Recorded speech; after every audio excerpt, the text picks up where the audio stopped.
강백호가 아버지 강남봉과 채화영이 껴안고 있는 장면을 목격한 바로 그 밤 강백호의 세계는 두 번 무너졌습니다. 한 번은 아버지에 대한 신뢰가, 또 한 번은 자신이 알고 있다고 믿었던 모든 관계가. 강백호는 그 장면을 본 뒤 한참 동안 그 자리에서 움직일 수 없었습니다. 아버지 강남봉이 채화영을 끌어안고 있었습니다. 며느리도 아니고 사업 파트너도 아닌 여자를 안고 있는 아버지의 뒷모습이 강백호의 망막에 박혀서 떠나지 않았습니다. 강남봉은 교수였고 자존심이 하늘을 찌르는 사람이었습니다. 아내 한영자가 드림호텔에 찾아가 사고 트라우마 보상을 요구했을 때 대체 왜 그런 짓을 하냐? 쪽팔리게 구걸하냐라고 화를 낼 정도로 체면을 중시하는 사람이었거든요. 그런 아버지가 채화영과 포옹하고 있는 장면이라니. 강백호의 머릿속에서 수많은 가능성이 동시에 폭발했습니다. 불륜. 그 단어가 머릿속을 스치는 순간 강백호는 고개를 세차게 저었습니다. 아닐 수도 있다. 어떤 사정이 있었을 수도 있다. 하지만 변호사로서의 본능이 감정적 부정을 허락하지 않았습니다. 두 사람의 자세, 거리, 분위기. 그것은 단순한 위로의 포옹이 아니었습니다. 그 안에는 오래된 친밀함이 있었고 익숙한 거리감이 있었습니다. 강백호의 손이 떨렸습니다.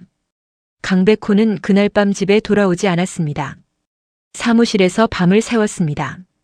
책상 위에는 오복길 사건 파일이 펼쳐져 있었지만 눈에 들어오는 것은 아무것도 없었습니다. 아버지와 채화영. 그 두 사람의 관계가 얼마나 깊은 것인지, 그리고 그것이 강준호와 자신의 입양과 어떤 관련이 있는지 강백호의 뇌는 멈추지 않고 돌아가고 있었습니다. 강준호의 본명이 채하늘이라는 것, 강준호가 채화영의 친아들이라는 사실을 강백호는 아직 알지 못했습니다. 하지만 아버지와 채화영의 포옹을 목격한 이상 그 진실에 한 발짝 더 가까워진 것은 분명했습니다. 새벽이 되어서야 강백호는 한 가지 결론에 도달했습니다. 아버지의 문제와 채화영의 문제를 분리해서 생각해야 한다는 것. 지금 가장 급한 것은 오복길 사건의 진실을 밝히는 것이었습니다. 강백호가 오장미에게 전화한 우리 형이 장미 씨. 보는 눈길이 심상치 않아서 불안하다는 말은 사실 형에 대한 불안만이 아니었습니다. 자신의 가족 전체가 채화영이라는 거미줄에 걸려 있다는 직감이 강백호를 옥죄고 있었던 겁니다. 다음 날 아침 마대창 저택의 거실 TV에서 뉴스 속보가 터졌습니다. 긴급 속보입니다. 드림호텔 채화영 대표의 갑질 논란 동영상이 온라인에 유포되고 있습니다. 거실에 있던 모든 사람의 시선이 TV로 쏠렸습니다. 뉴스 화면에는 드림호텔 채화영 대표 갑질 논란 동영상 터져 라는 자막이 빨간 글씨로 박혀 있었고 동영상의 일부가 모자이크 처리된 채 재생되고 있었습니다. 채화영이 누군가에게 고성을 지르며 물건을 집어던지는 장면, 직원을 향해 손을 올리는 장면이 편집되어 있었는데요. 짧은 클립이었지만 파괴력은 어마어마했습니다. 양금순의 뺨을 때렸던 그 장면이 떠올랐습니다. 강준호의 손이 다쳤다는 사실에 이성을 잃고 양금순의 뺨을 내리친 채화영. 그 순간을 누군가가 촬영하고 있었던 겁니다. 아니면 저택 내부의 CCTV 영상이 유출됐거나 또는 그날의 장면과 유사한 다른 갑질 영상이 존재했을 수도 있었습니다. 어느 쪽이든 채화영에게는 치명적이었습니다. 마대창 회장이 서재에서 뛰쳐나왔습니다. 지팡이를 짚고 거실로 들어선 마대창의 얼굴은 붉게 달아올라 있었습니다. TV 화면을 본 마대창의 입에서 폭발적인 고함이 터져나왔습니다. 도대체 처신을 어떻게 한 거냐? 지팡이가 바닥을 내리치는 소리가 거실 전체를 울렸습니다. 마대창 회장은 드림그룹의 총수였습니다. 위엄과 카리스마로 재계를 지배해온 사람이었어요. 그런 사람에게 며느리의 갑질 동영상이 뉴스 속보로 나왔다는 것은 단순한 스캔들이 아니라 드림그룹 전체의 이미지에 타격을 주는 사건이었습니다. 채화영은 거실 소파에 앉아 TV 화면을 바라보고 있었습니다. 얼굴에서 핏기가 빠져나가고 있었지만 30년간 갈고 닦은 자기 통제력이 작동하고 있었습니다. 채화영이 천천히 입을 열었습니다. 아버님, 이건 편집된 영상입니다. 맥락이 잘려 있어요. 제가 왜 그랬는지 사정을 말씀드리면. 마대창이 채화영의 말을 잘랐습니다. 사정? 사정이 있으면 사람 얼굴을 때려도 되냐? 그것도 카메라 앞에서? 마대창의 목소리가 서재까지 울렸습니다. 최화영의 입술이 바짝 말랐습니다. 마대창이 카메라 앞에서라고 한 것은 행위 자체보다 이미지 관리의 실패를 더 문제 삼고 있다는 뜻이었습니다. 재벌가에서는 행동의 선악보다 노출의 유무가 더 치명적이었거든요. 최화영은 그 법칙을 누구보다 잘 알고 있었습니다. 30년간 이 집에서 살아남은 것이 바로 그 법칙을 완벽하게 지켜왔기 때문이었는데 이번에는 그 법칙이 깨져버린 겁니다. 마대창이 김비서를 불렀습니다. 홍보팀에 연락해. 즉시 대응 보도 자료를 내고 법무팀에는 영상 유포 경로를 추적하라고 해. 그리고 최화영. 마대창이 며느리를 쏘아보며 말했습니다. 당분간 공식 석상에 얼굴을 비추지 마라. 내가 나서면 불이 더 커져. 최화영의 얼굴이 일그러졌지만 시아버지 앞에서 반박할 수 없었습니다. 알겠습니다, 아버님. 고개를 숙이는 최화영의 두 손이 소파 쿠션을 꽉 쥐고 있었습니다. 이 장면을 거실 한켠에서 지켜보고 있던 사람이 있었습니다. 염산월이었습니다.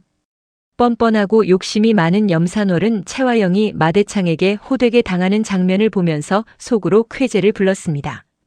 최화영을 무너뜨릴 기회를 항상 노리고 있던 염산월에게 이 갑질 영상 사건은 천금 같은 기회였거든요.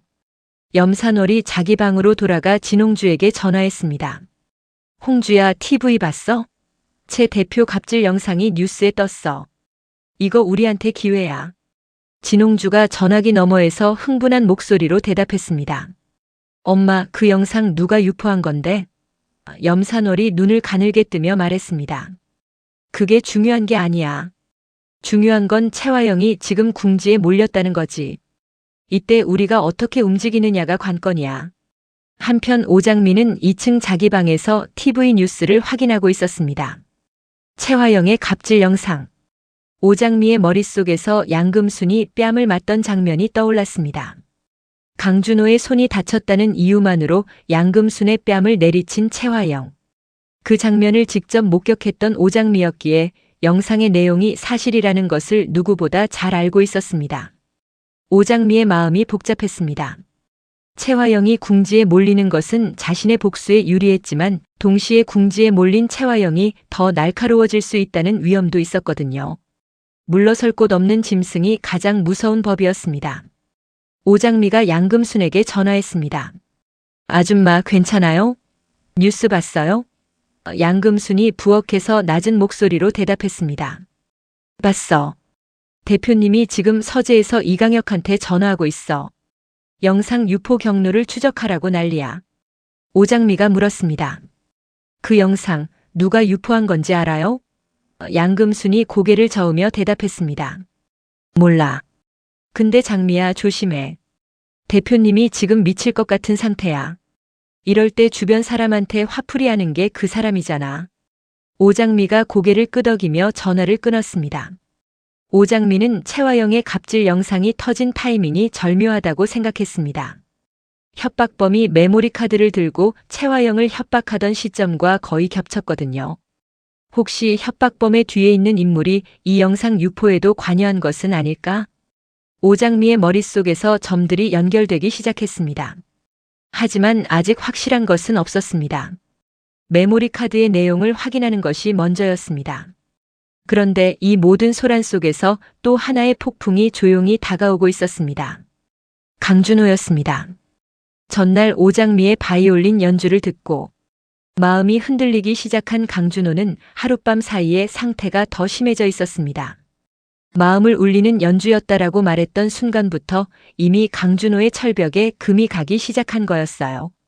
누구에게도 곁을 주지 않는 철벽남, 바늘 하나 안 들어갈 만큼 웃음기 없는 시크함이 마설인 사실은 오장미 때문에 흔들리고 있었습니다. 드림호텔 총괄 본부장으로서 항상 데이터와 논리로 무장한 사람이었는데 이 감정만큼은 데이터로 분석이 안 됐습니다. 이렇게 따뜻하고 다정한 사람인 줄 몰랐다. 강준호가 오장미에게 했던 말이 자기 자신의 머릿속을 계속 맴돌았습니다. 이전의 마설이는 남을 무시하고 싸가지 없는 캐릭터였거든요.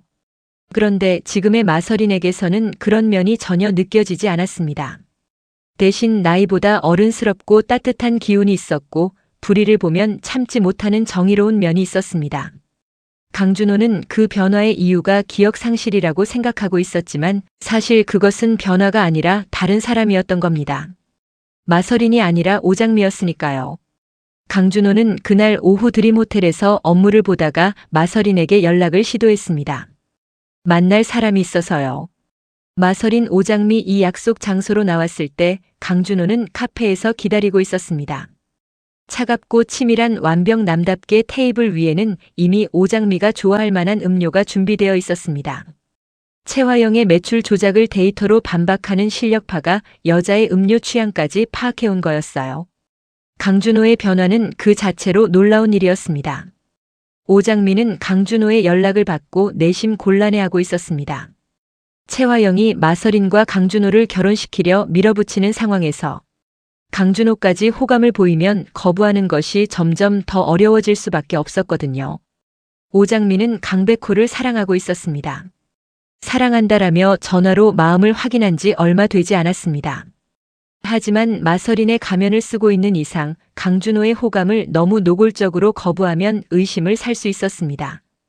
오장미가 카페에 도착해서 강준호와 마주 앉았습니다.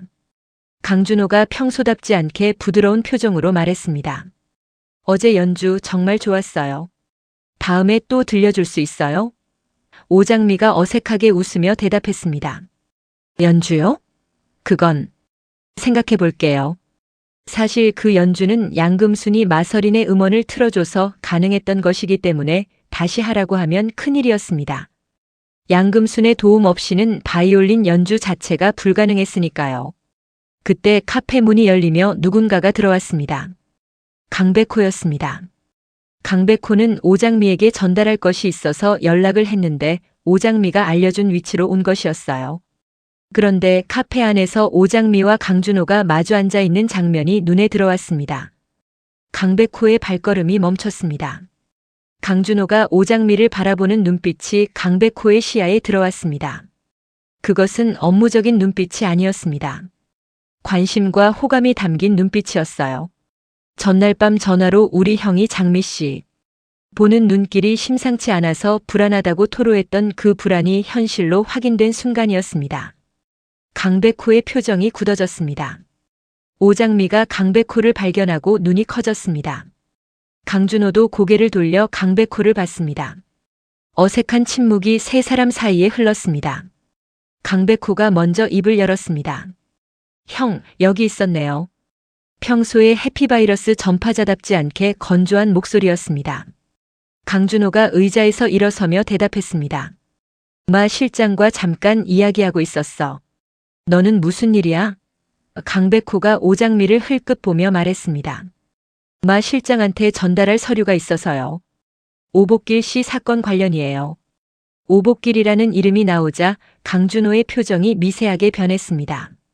남의 일에 참견하지 않고 남의 일에 연관되는 것도 질색하는 강준호였기에 사건 이야기가 나오자 자연스럽게 자리를 뜨려 했습니다. 강준호가 오장미에게 말했습니다. 그럼 저는 먼저 가볼게요. 다음에 또 뵙죠. 그리고 강백호를 스쳐 지나가며 카페를 나갔습니다. 카페 문을 나서는 강준호의 머릿속에서 한 가지 생각이 떠올랐습니다. 백호가 마 실장한테 서류를 전달하러 왔다고. 오복길 사건 관련이라고. 그런데 왜 하필 마 실장한테? 강준호의 걸음이 느려졌습니다. 뒤를 돌아보지는 않았지만 머릿속에서 무언가가 걸리고 있었습니다. 백호 저 자식이. 둘이 뭔가 관계라도 되는 거야? 강준호가 혼잣말로 중얼거렸습니다. 절대 남의 일에 참견하지 않는 강준호가 동생과 마서린의 관계를 의심하기 시작한 것이었습니다. 이것은 단순한 형제간의 질투가 아니었습니다. 차갑고 치밀한 계산 아래 사는 완벽남 강준호가 처음으로 감정에 휘둘리기 시작했다는 신호였어요. 동생 강백호와는 정반대 스타일인 강준호가 같은 여자 앞에서 백호와 경쟁 구도에 들어선 겁니다. 형제간 삼각관계의 불씨가 본격적으로 붙기 시작한 순간이었습니다. 카페 안에서 강백호와 오장미는 강준호가 완전히 떠난 것을 확인한 뒤에야 한숨을 내쉬었습니다. 강백호가 낮은 목소리로 말했습니다. 형이 장미 씨한테 진짜 빠져들고 있어. 눈빛이 달라졌어. 오장미가 입술을 깨물며 대답했습니다. 나도 알아. 근데 너무 노골적으로 거부하면 의심받을 수 있어. 채화영이 마서린과 강준호를 결혼시키려고 밀어붙이고 있잖아. 강백호의 손이 무의식적으로 주먹을 쥐었습니다. 자신이 사랑하는 여자가 형과 결혼하라는 압박을 받고 있다는 현실이 강백호의 가슴을 찢어놓고 있었습니다. 하지만 지금은 감정에 빠져 있을 때가 아니었습니다. 강백호가 가방에서 서류를 꺼내며 말했습니다. 이것 봐. 아버지 강남봉에 대해 조사하다가 나온 건데. 오장미가 서류를 받아들었습니다. 그 안에는 강남봉과 드림 프로젝트의 연관성에 대한 자료가 들어 있었습니다. 강백호가 설명을 이었습니다. 어젯밤에 아버지가 채화영과 포옹하고 있는 걸 봤어. 오장미의 눈이 커졌습니다. 뭐라고? 강백호가 이를 악물며 대답했습니다. 아버지와 채화영 사이에 뭔가 있어. 추정이 아니라 직접 봤어. 오장미의 머릿속에서 퍼즐 조각이 하나 더 추가됐습니다. 강남봉과 채화영의 불륜 추정. 만약 이것이 사실이라면 강준호의 출생 비밀과도 연결될 수 있는 거대한 실타래였습니다. 강준호의 본명이 채하늘이라는 것, 그가 채화영의 친아들이라는 것을 오장미는 알고 있었지만 강백호는 아직 모르고 있었습니다. 오장미가 이 사실을 강백호에게 말할 수 있을까? 아직은 때가 아니라고 판단했습니다.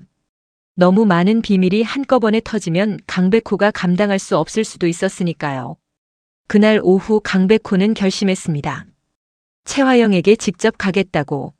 갑질 영상 사건으로 채화영이 궁지에 몰린 상황. 오복길 사건의 단서가 하나씩 모이고 있는 상황.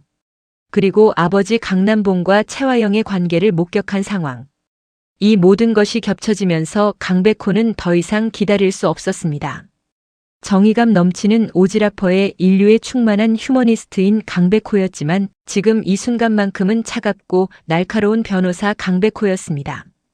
강백호가 드림호텔 채화영의 사무실을 찾아갔습니다. 갑질 영상 사건 대응에 정신이 없는 상황이었지만 강백호가 찾아왔다는 보고를 받은 채화영은 만나기로 했습니다. 강남봉의 아들이기도 했고 마대창 회장이 마서린과 강준호의 결혼을 추진하는 과정에서 강씨 집안과의 관계를 무시할 수 없었거든요. 사무실 문이 열렸습니다. 강백호가 들어섰습니다. 키 크고 잘생긴 외모로 인기 폭발한 훈남 변호사. 하지만 오늘의 강백호에게서는 평소의 밝은 에너지가 전혀 느껴지지 않았습니다. 눈빛이 날카로웠습니다. 채화영이 의자에 앉은 채 미소를 지으며 말했습니다. 강 변호사 무슨 일이에요? 요즘 바쁠 텐데. 채화영의 미소에는 30년간 갈고 닦은 사교적 가면이 완벽하게 씌워져 있었습니다. 강백호는 미소를 돌려주지 않았습니다. 의자에 앉지도 않았습니다. 서서 채화영을 내려다보며 입을 열었습니다. 대표님이 우리 아버지에게 전화해서 사고 현장으로 불러낸 거죠. 채화영의 미소가 0.5초간 흔들렸습니다. 하지만 곧바로 복구됐습니다. 무슨 말이에요? 무슨 사고 현장이요? 채화영의 목소리는 여전히 부드러웠지만 눈 안쪽에서 계산이 빠르게 돌아가고 있는 것이 보였습니다. 강백호가 한 발 다가서며 말을 이었습니다. 오복길 씨가 사망한 날 우리 아버지한테 전화가 왔어요. 현장으로 오라는 전화. 아버지는 그 전화를 받고 현장에 갔고 결과적으로 그 사건에 연루된 것처럼 됐습니다. 채화영의 손가락 끝이 책상 위에서 미세하게 떨렸지만 표정은 완벽하게 유지하고 있었습니다. 강 변호사, 그건 오해예요. 저는 강 교수님께 그런 전화를 한 적이 없어요. 강백호가 채화영의 눈을 정면으로 바라보며 말했습니다. 조심하셔야 될 겁니다. 채화영의 눈동자가 미세하게 흔들렸습니다. 강백호의 목소리가 낮아졌지만 그 안에 담긴 무게는 오히려 더 무거워졌습니다. 아버지를 함정에 빠뜨렸다는 증거를 찾아서 당신을 쓰러뜨릴 겁니다. 그 한마디가 사무실의 공기를 갈랐습니다. 채화영의 입꼬리가 미세하게 떨렸습니다.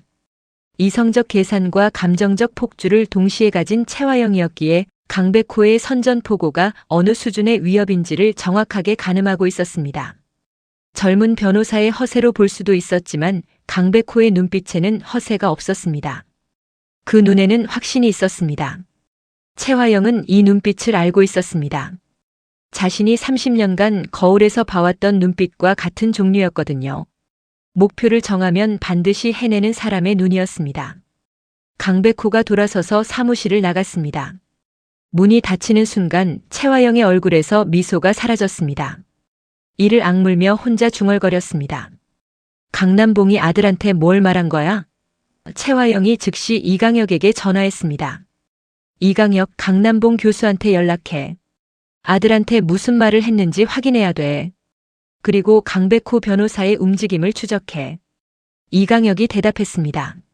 알겠습니다. 하지만 이강혁의 목소리에는 예전과 같은 충성의 열기가 빠져 있었습니다. 최근 못하겠다고 처음으로 거부의 말을 꺼냈던 이강혁이었습니다. 최화영을 사랑하기에 30년을 바쳤지만 오복길의 죽음 이후 이강혁의 내면에서 무언가가 서서히 무너지고 있었습니다. 최화영의 지시를 따르면서도 이것이 어디까지 이어질 것인지에 대한 두려움이 커지고 있었거든요. 강백호가 최화영의 사무실을 나온 뒤 엘리베이터 안에서 전화가 울렸습니다. 오장미였습니다. 어떻게 됐어? 강백호가 숨을 고르며 대답했습니다. 선전포고했어. 아버지를 함정에 빠뜨린 증거를 찾아서 쓰러뜨리겠다고. 오장미가 걱정스러운 목소리로 말했습니다. 최화영이 가만히 있을 리가 없어. 조심해야 해. 강백호가 쓴웃음을 지으며 대답했습니다. 알아. 근데 더 이상 기다릴 수가 없었어. 오장미는 강백호의 목소리에서 피로와 분노가 섞여 있는 것을 느꼈습니다. 어젯밤 아버지와 최화영의 포옹을 목격한 충격이 아직 가시지 않은 거였어요. 오장미가 부드럽게 말했습니다. 오늘 좀 쉬어. 내가 안에서 할 수 있는 건 내가 할게. 양금순 아줌마도 있고. 강백호가 잠시 침묵하다가 말했습니다. 장미야 사랑해. 오장미의 눈시울이 붉어졌습니다. 나도 사랑해. 조금만 더 버티자. 전화가 끊어진 뒤에도 오장미는 한참 동안 휴대폰을 쥐고 있었습니다. 그날 저녁 마대창 저택에서는 또 다른 긴장이 흐르고 있었습니다. 갑질 영상 사건의 여파로 최화영이 공식 석상 출입을 금지당한 상태였고 마대창 회장의 분노는 쉽게 가라앉지 않고 있었습니다. 저녁 식사 자리에서 마대창이 최화영에게 말했습니다. 내일 이사회가 있다. 내 자리는 비워둬라. 최화영의 손에 쥐어진 숟가락이 미세하게 떨렸지만 고개를 숙이며 대답했습니다. 알겠습니다, 아버님. 염산월이 그 옆에서 국을 떠먹으며 은근슬쩍 말을 던졌습니다. 아이고, 요즘 세상에 핸드폰 하나면 뭐든 찍히는데 조심해야 해요. 그쵸, 대표님? 최화영의 눈이 염산월을 향해 번뜩였습니다. 뻔뻔하고 욕심이 많은 염산월은 이런 상황에서도 최화영을 찌르는 것을 멈추지 않았습니다. 최화영을 견제하고 이 집안에서 자기 위치를 높이려는 야심을 품고 있는 염산월이었으니까요. 최화영이 이를 악물며 미소를 지었습니다. 감사합니다, 산월 씨. 조언 잘 새기겠습니다. 독이 묻은 미소였습니다. 오장미는 식사 자리에서 이 모든 광경을 지켜보면서 마서린의 얼굴을 유지하고 있었습니다. 겉으로는 해맑게 웃지만 속으로는 차가운 계산으로 모든 것을 관찰하고 있었어요. 최화영이 궁지에 몰리고 있었습니다. 갑질 영상, 협박범의 메모리 카드, 강백호의 선전포고, 마대창의 분노. 사방에서 올가미가 조여오고 있었습니다. 하지만 오장미는 알고 있었습니다. 최화영은 아직 끝나지 않았다는 것을. 30년간 이 저택에서 살아남은 여자가 이 정도에 무너질 리가 없었습니다. 식사가 끝난 뒤 오장미는 자기 방으로 돌아가는 길에 복도에서 강준호와 마주쳤습니다. 강준호가 멈춰서며 오장미를 바라봤습니다. 오늘 카페에서 백호를 만났더군요. 오장미의 심장이 한 박자 빨라졌습니다. 네, 오복길 씨 사건 관련 서류를 전달받았어요. 강준호가 고개를 끄덕였지만 눈빛은 다른 것을 묻고 있었습니다. 백호랑 자주 만나는 건가요? 오장미가 가볍게 웃으며 대답했습니다. 사건 관련해서 만나는 거예요. 저는 피해자 측이니까요. 강준호는 잠시 오장미의 얼굴을 들여다보다가 고개를 돌렸습니다. 그렇군요.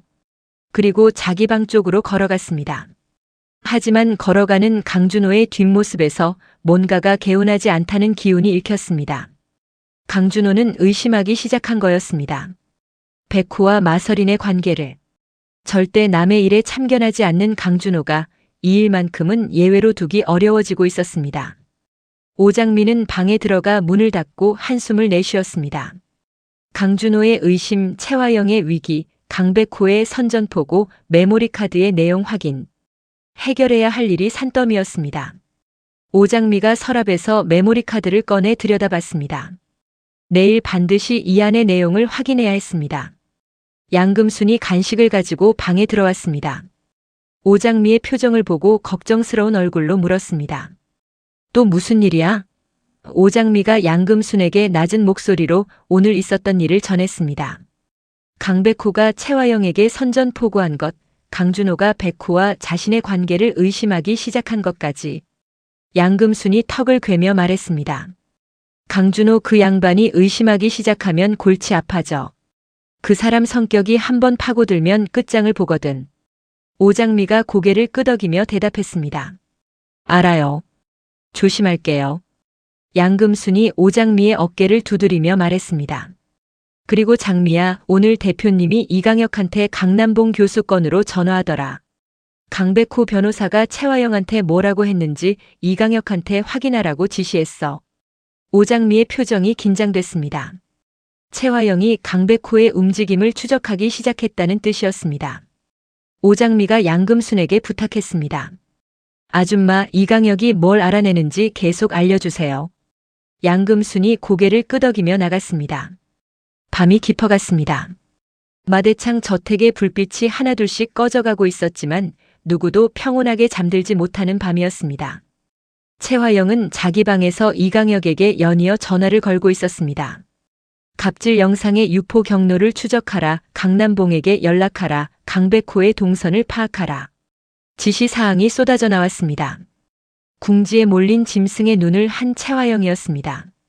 갓 태어난 친아들과 헤어져야 했던 불우한 과거, 남의 아기를 빼앗아 재벌가에 입성한 30년, 그 모든 것이 무너지는 소리가 귀를 때리고 있었지만 채화영은 무너질 생각이 없었습니다.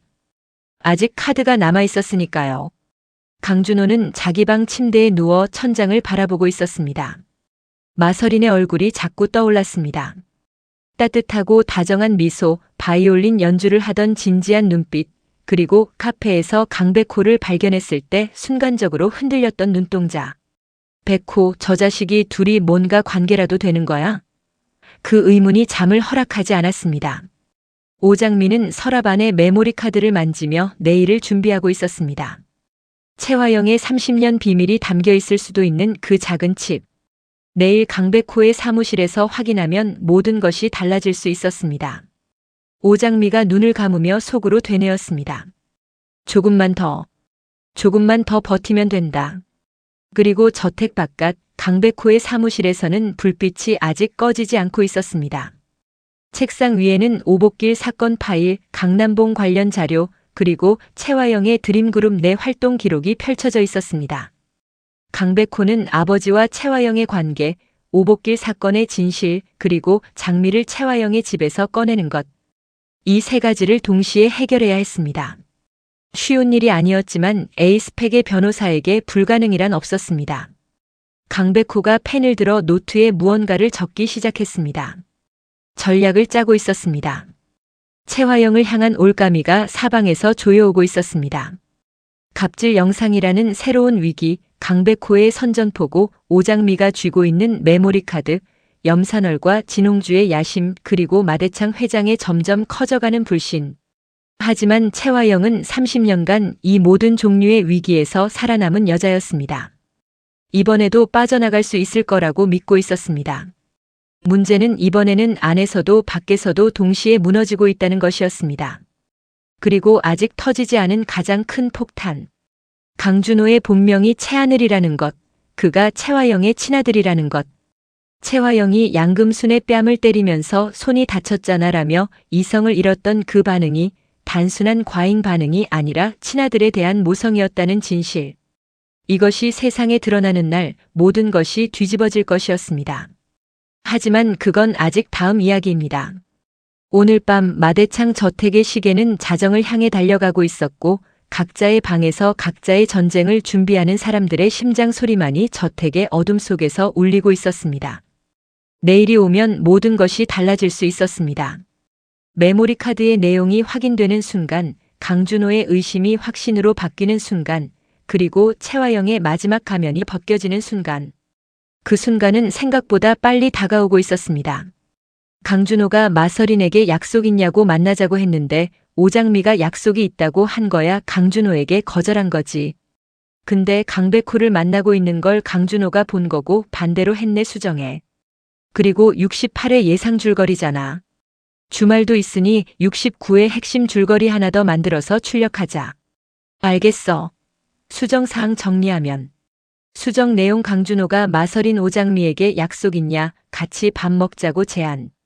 오장미가 약속이 있어요라며 거절 이후 강준호가 우연히 오장미 마서린과 강백호와 함께 있는 장면을 목격 강준호 내면의 배신 감질투 의심이 동시에 폭발. 이 방향으로 68회 수정본 69회 핵심 줄거리 함께 뽑아볼게. 첫 번째 남자 68회 예상 줄거리 수정본. 채화영의 갑질 영상이 전국 뉴스 속보로 터진 그 밤 드림그룹 본사 로비에서는 아무도 퇴근하지 못했습니다. 마대창 회장은 서재에서 뉴스를 확인하자마자 책상 위 찻잔을 바닥에 내던졌는데요. 30년 넘게 드림그룹을 일궈온 자존심이 단 한 편의 영상으로 무너지는 기분이었습니다. 채화영이 지금 어디 있느냐? 마대창 회장의 목소리는 낮았지만 그 낮음 속에 담긴 분노가 서재 전체를 짓눌렀습니다. 김비서는 현재 드림호텔 대표실에 계십니다. 회장님이라고 보고했지만 마대창 회장은 고개만 끄덕이고 입을 다물었습니다. 그 침묵이 김비서에게는 어떤 고함보다 무서웠습니다. 채화영은 드림호텔 대표실에서 영상 유출 경로를 추적하고 있었습니다. 이강혁이 CCTV 관리업체 명단을 가져왔지만 채화영의 시선은 명단이 아니라 자기 손등에 가 있었습니다. 손이 떨리고 있었거든요. 30년 동안 마대창 회장 곁에서 권력을 쌓아온 채화영이었지만 이번 영상은 달랐습니다. 그냥 욕설이나 고압적 태도가 아니라 직원의 뺨을 때리는 장면이 선명하게 잡혀 있었으니까요. 채화영은 이강혁을 바라보며 말했습니다. 이 영상 누가 찍었는지 24시간 안에 못 찾으면 너도 끝이야. 이강혁은 알겠습니다라고 대답했지만 30년간 채화영의 그림자 노릇을 해온 그의 눈빛에는 처음으로 피로가 서려 있었습니다. 이강혁은 대표실을 나서며 복도 창문 너머 서울 야경을 멍하니 바라봤습니다. 자신이 왜 여전히 채화영 곁에 있는지 스스로도 설명이 되지 않는 순간이었습니다. 예전에는 채화영이 보여주는 비전과 카리스마에 이끌렸었는데요.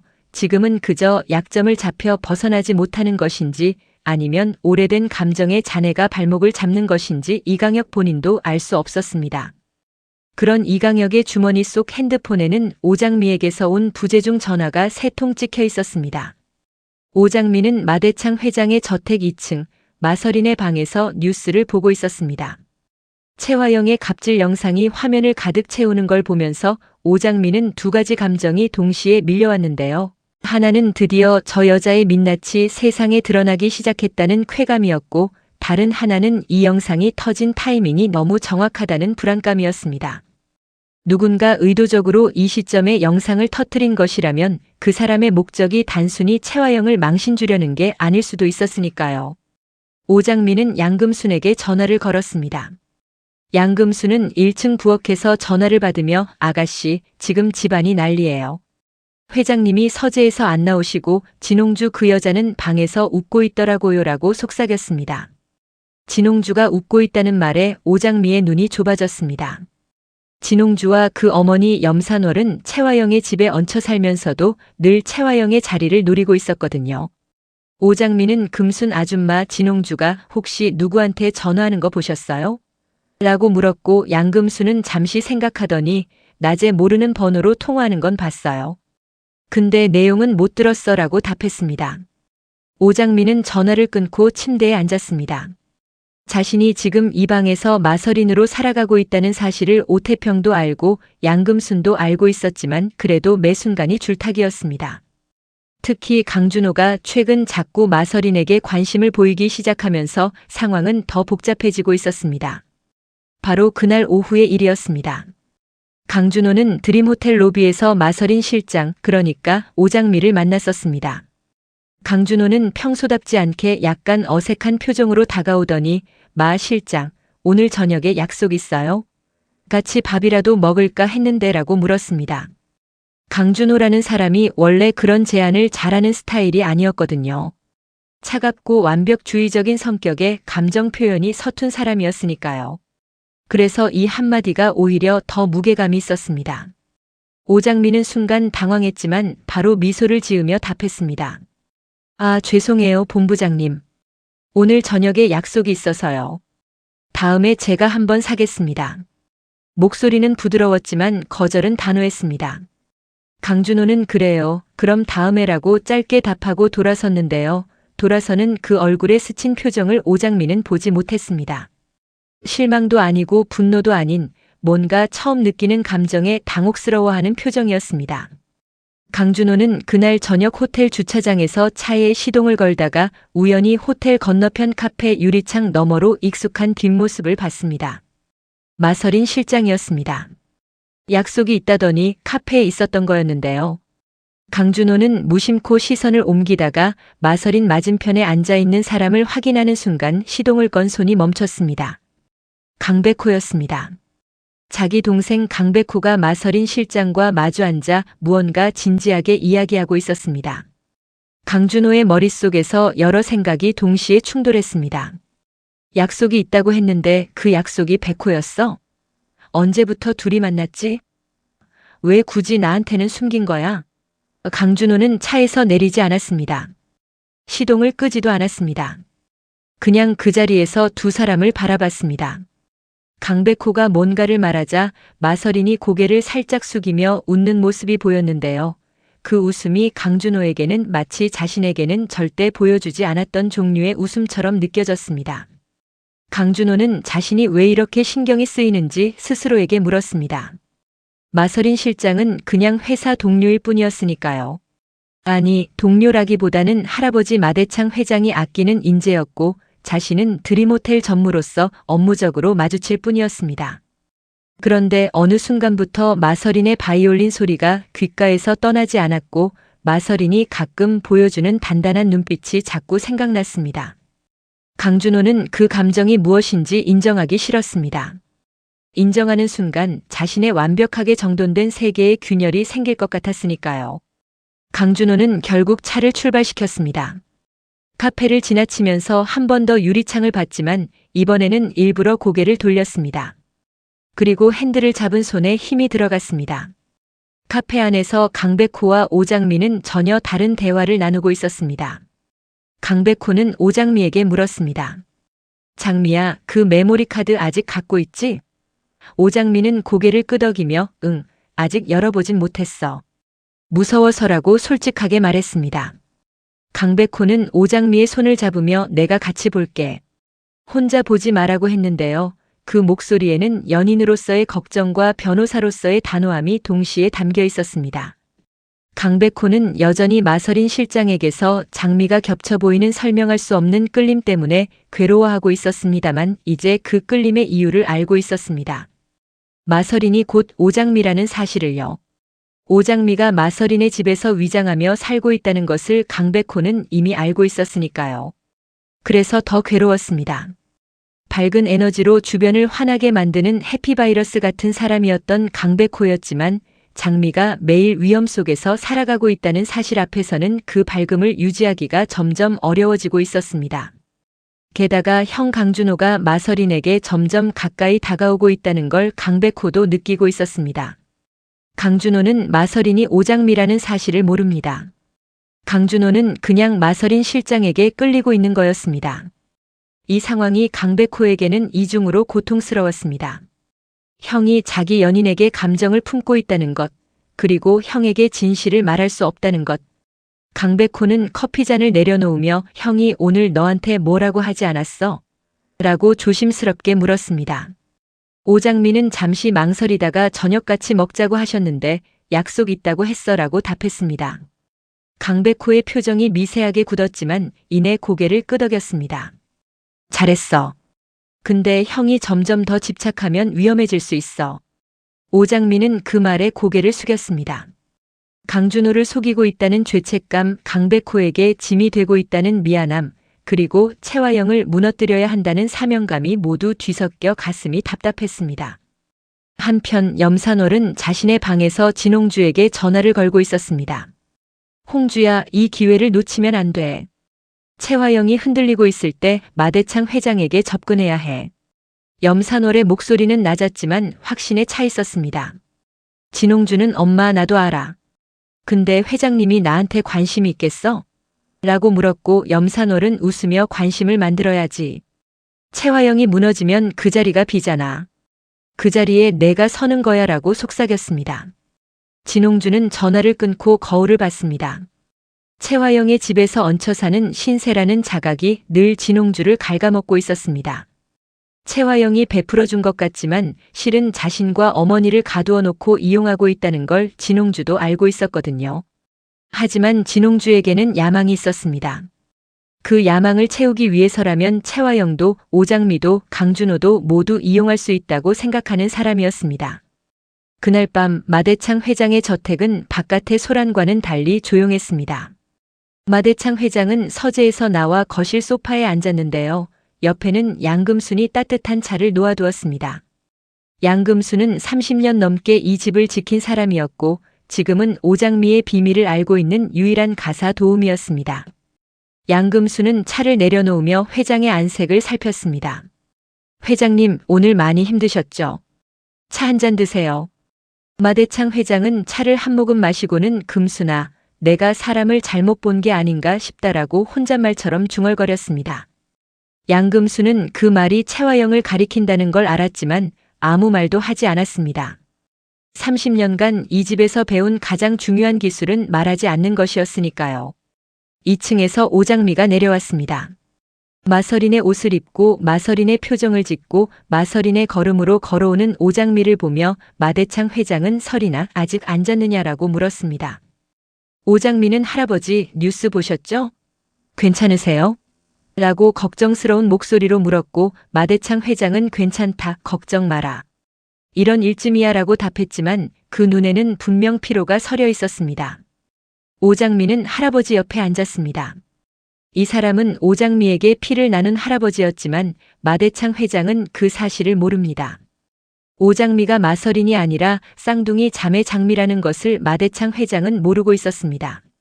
오장미는 할아버지의 주름진 손을 바라보며 이분이 진실을 알게 되면 어떤 표정을 지을까 하고 생각했는데요. 그 생각이 오장미의 가슴을 조여왔습니다. 다음 날 아침 드림호텔에는 더 큰 폭풍이 불어닥쳤습니다.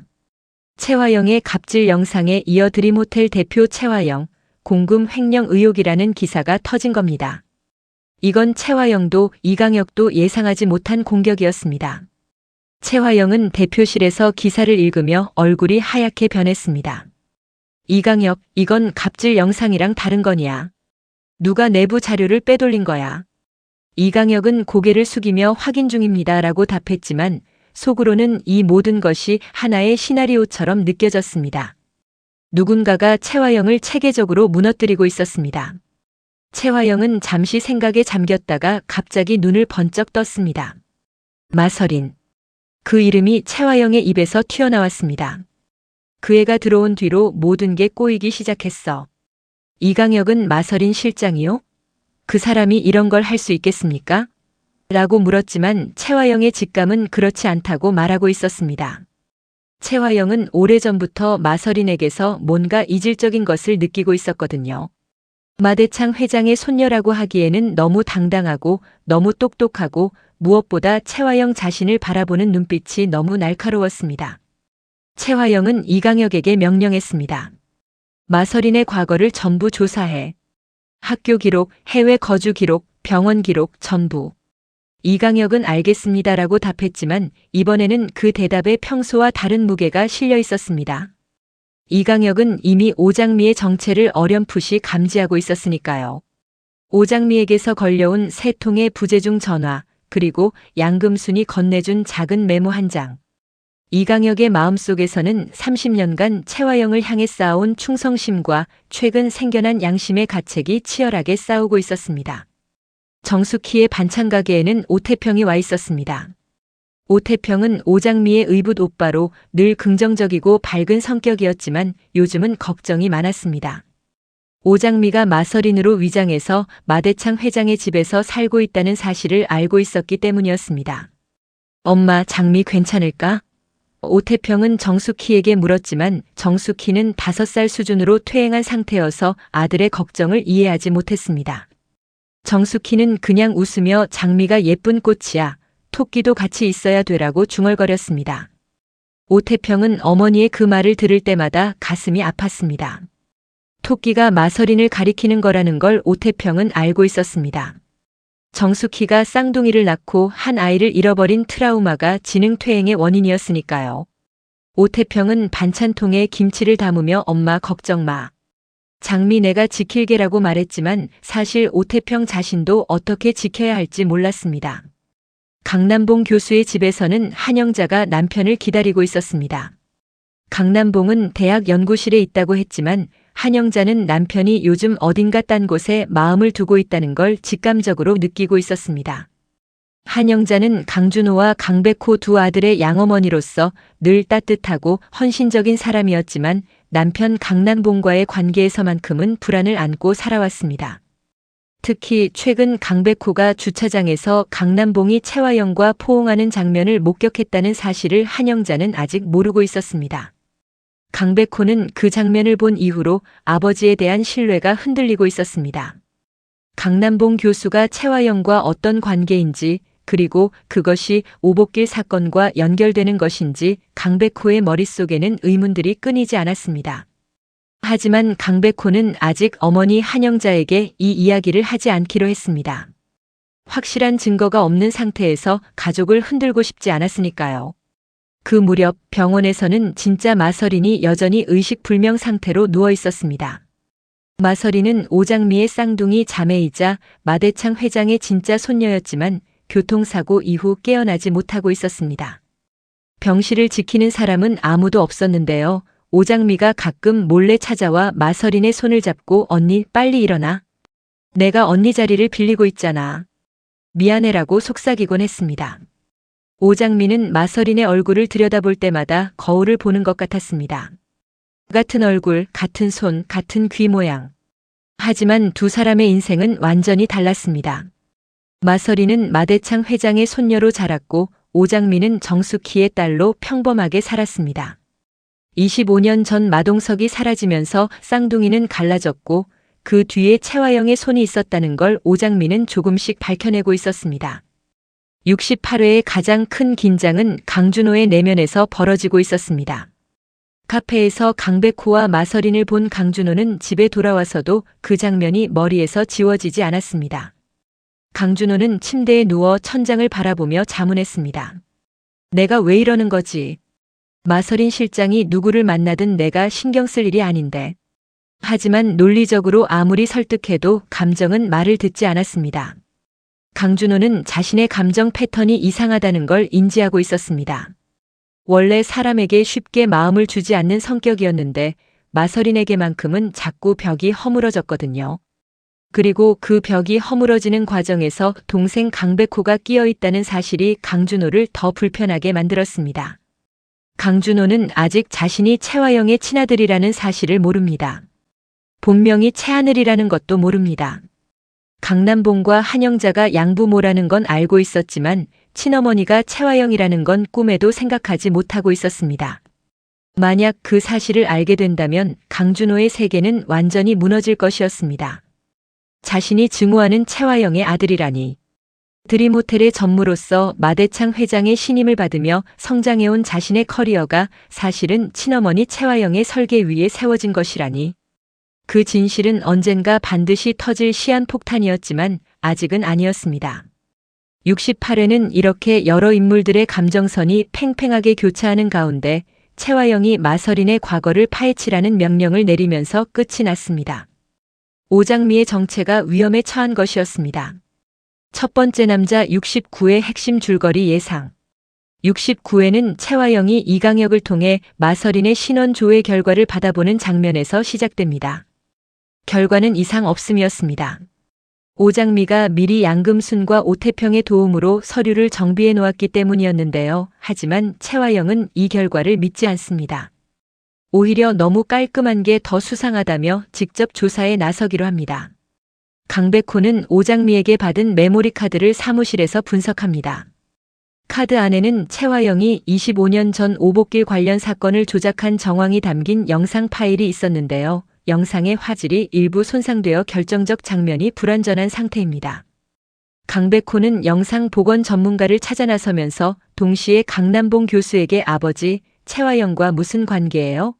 라고 직접 묻습니다. 강남봉은 당혹스러워하며 말을 아끼지만 그 반응 자체가 강백호에게는 하나의 답이 됩니다. 강준호는 마서린과 강백호의 관계를 파악하기 위해 독자적으로 움직이기 시작합니다. 드림호텔 보안팀을 통해 마서린의 최근 동선을 추적하는데요. 이 과정에서 마서린이 병원을 반복적으로 방문한 기록을 발견합니다. 그 병원에 누가 입원해 있는지까지는 아직 확인하지 못하지만 강준호의 의심은 점점 구체적으로 변해갑니다. 진홍준은 염산월의 지시에 따라 마대창 회장에게 접근합니다. 갑질 영상과 횡령 의혹으로 채화영의 신뢰가 흔들린 틈을 타 회장님, 제가 드림호텔 대표 업무를 임시로 맡겠습니다라고 제안하는데요. 마대창 회장은 진홍주를 가만히 바라보다가 내가 라는 한마디로 자릅니다. 하지만 진홍주는 물러서지 않습니다. 69회의 핵심 반전은 마동석과 관련됩니다.